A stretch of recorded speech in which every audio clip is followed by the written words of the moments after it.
Assalamualaikum warahmatullahi wabarakatuh. Salam sejahtera bagi kita semua. Pada video kali ini kita akan belajar tentang informed consent, di mana di video sebelumnya kita telah belajar tentang informed choice.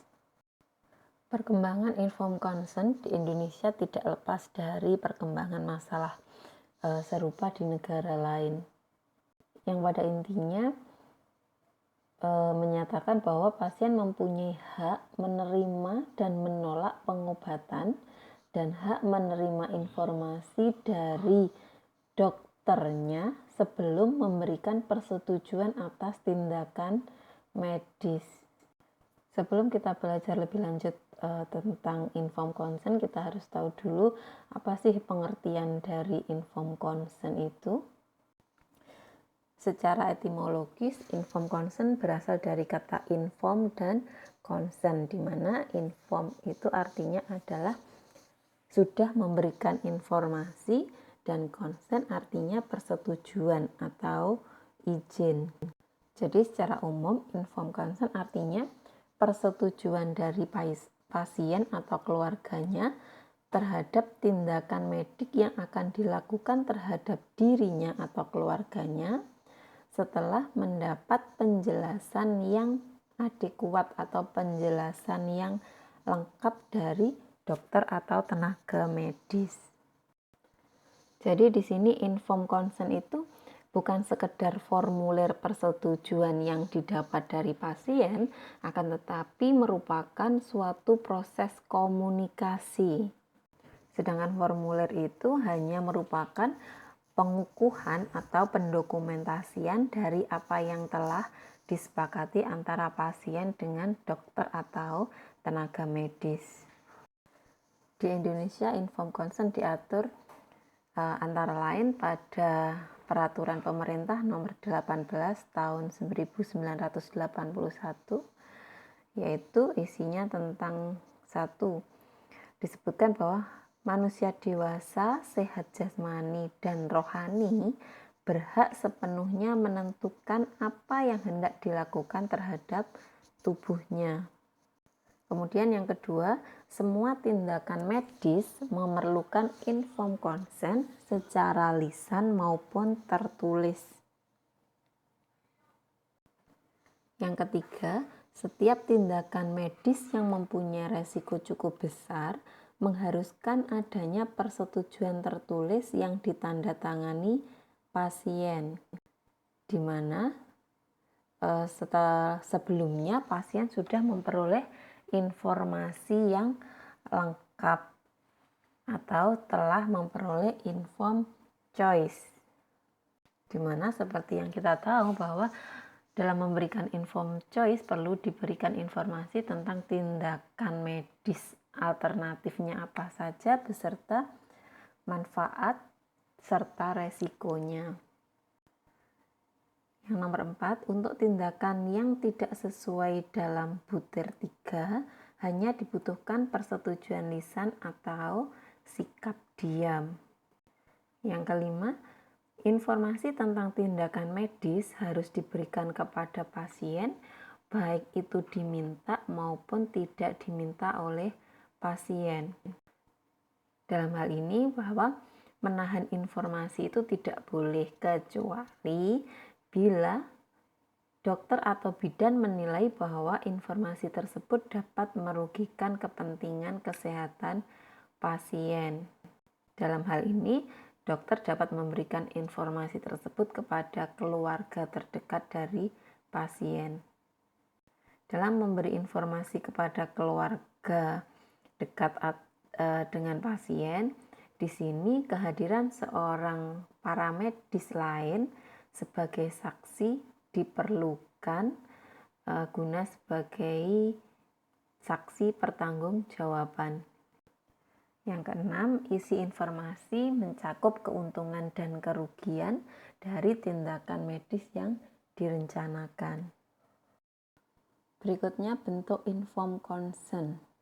Bentuk informed consent ada dua, yaitu implied consent dan express consent. Implied consent yaitu persetujuan yang dianggap telah diberikan walaupun tanpa pernyataan resmi, yaitu pada keadaan emergensi yang mengancam jiwa pasien atau pada tindakan penyelamatan pasien lainnya yang tidak memerlukan persetujuan medik. Contohnya pengambilan darah untuk pemeriksaan laboratorium, kemudian memberikan suntikan pada pasien, menjahit luka dan sebagainya. Di sini cukup dengan isyarat atau cukup dengan lisan. Atau pada kasus emergensi di mana tenaga medis atau dokter memerlukan tindakan segera, kemudian pasien dalam keadaan yang tidak bisa memberikan persetujuan dan keluarganya pun tidak berada di tempat. Maka pada kasus ini dokter dapat melakukan tindakan medik terbaik menurut dokter.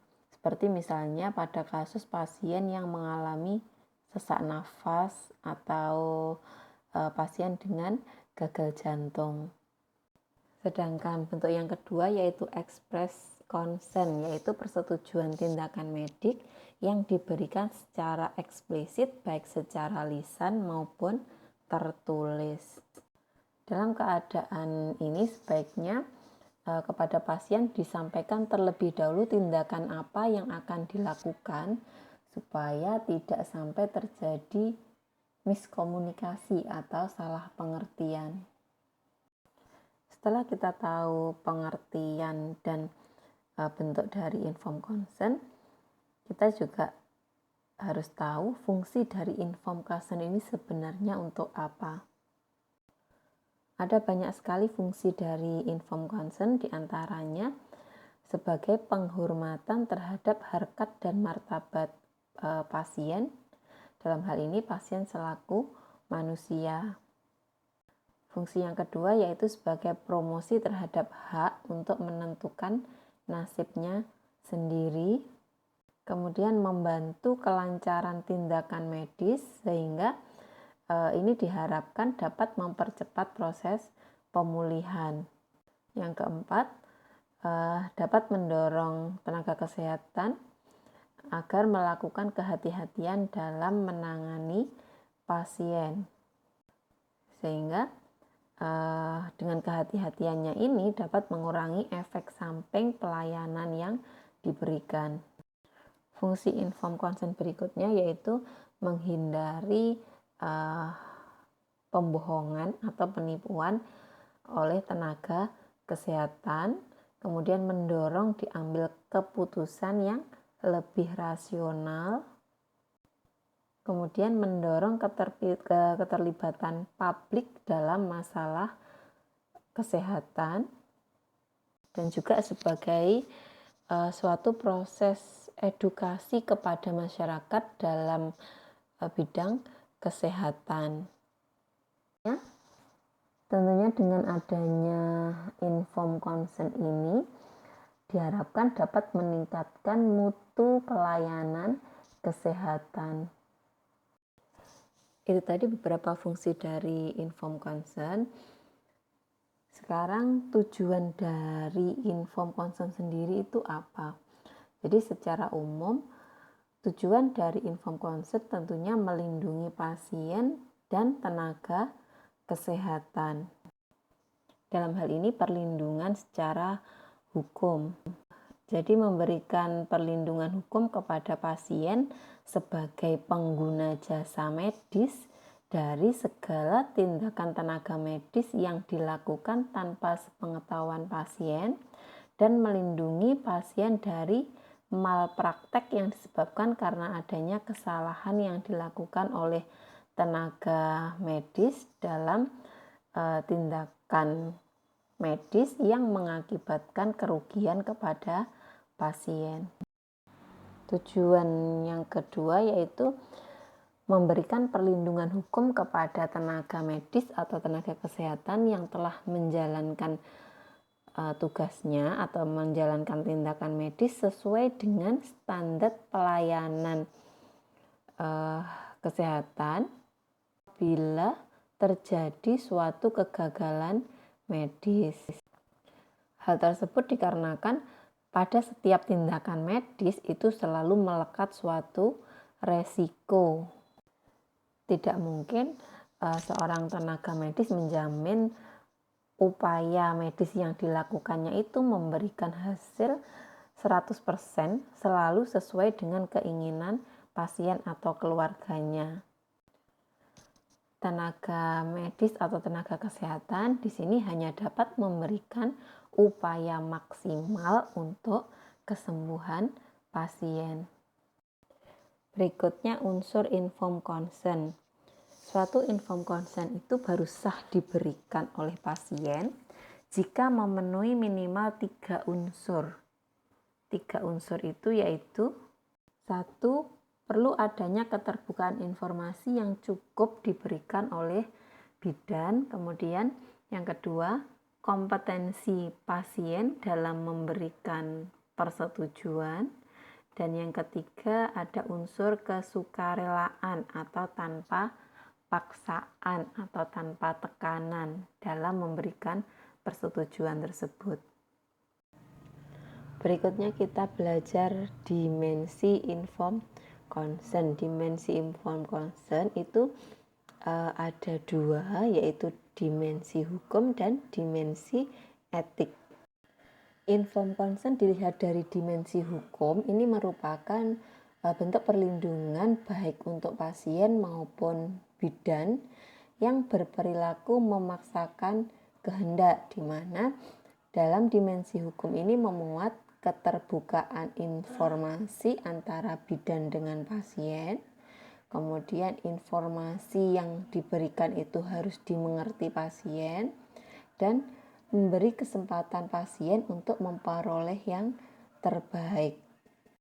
Sedangkan informed consent dilihat dari dimensi etik, ini mengandung beberapa nilai, diantaranya yaitu adanya menghargai kemandirian atau otonomi pasien. Kemudian mengandung nilai tidak melakukan intervensi, melainkan membantu pasien bila diminta atau dibutuhkan sesuai dengan informasi yang diberikan. Selain itu, ada nilai lagi yang dikandung dari informed consent, yaitu bidan menggali keinginan pasien. Di sini baik secara subjektif atau hasil pemikiran yang rasional. Agar nilai-nilai dalam informed consent tersebut tercapai, maka dalam suatu konsen atau persetujuan itu ada 4 komponen yang harus dipahami. 4 komponen tersebut yaitu sukarela, informasi, kompetensi, dan keputusan. Sukarela ini dalam arti tanpa ada unsur paksaan, didasari informasi dan kompetensi. Sedangkan informasi dalam berbagai kode etik pelayanan kesehatan atau kebidanan bahwa informasi yang lengkap itu dibutuhkan agar mampu mengambil suatu keputusan yang tepat. Komponen yang ketiga yaitu kompetensi. Di sini seseorang membutuhkan sesuatu hal untuk mampu membuat keputusan yang tepat. Dan yang terakhir komponen keputusan, artinya pengambilan keputusan ini merupakan suatu proses di mana merupakan persetujuan tanpa refleksi. Pembuatan keputusan ini merupakan tahap akhir suatu proses pemberian persetujuan. Apabila keputusan penolakan pasien terhadap suatu tindakan, maka harus divalidasi lagi apakah karena pasien kurang kompetensi ataukah memang karena pasien itu benar-benar tidak mau.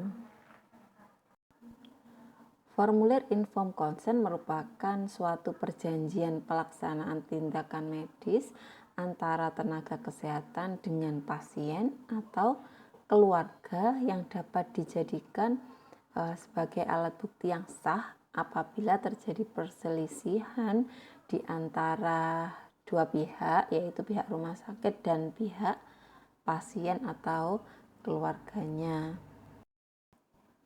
Pada formulir informed consent ini harus sesuai dengan syarat-syarat sahnya perjanjian, karena di dalam informed consent itu sudah tercantum pihak-pihak yang melakukan perjanjian tersebut.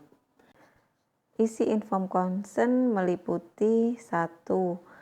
Alasan perlunya tindakan medik, kemudian yang kedua, sifat mediknya itu, sifat tindakannya itu seperti apa, eksperimen kah atau non eksperimen. Kemudian yang ketiga, tujuan tindakan medisnya itu apa, resikonya apa. Di dalam informed consent juga harus ada persetujuan atau penolakan atas tindakan medis yang diberikan yang dinyatakan secara spesifik. Dalam informed consent juga harus ada kalimat yang menyatakan bahwa persetujuan atau penolakan ini diberikan tanpa adanya paksaan.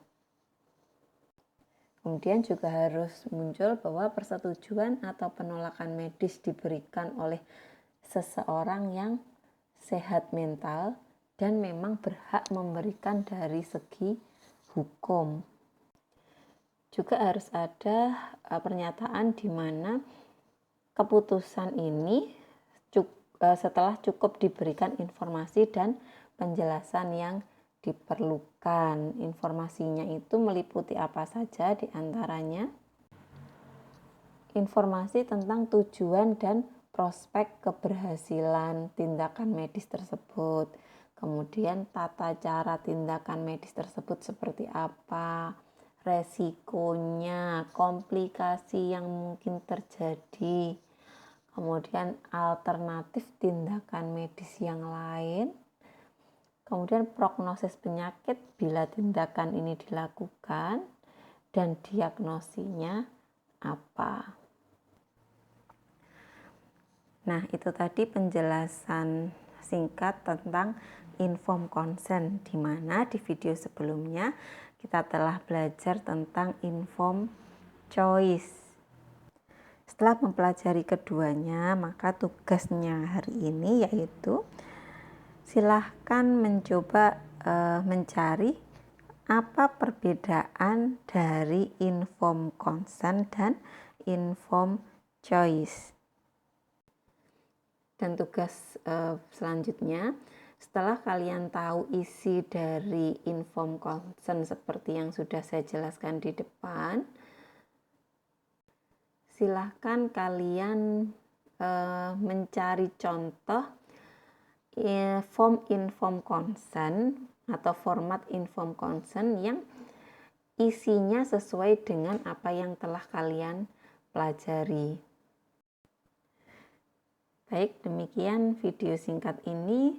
Semoga video ini bermanfaat bagi kalian dan bisa dipahami isinya. Terima kasih. Wassalamualaikum warahmatullahi wabarakatuh.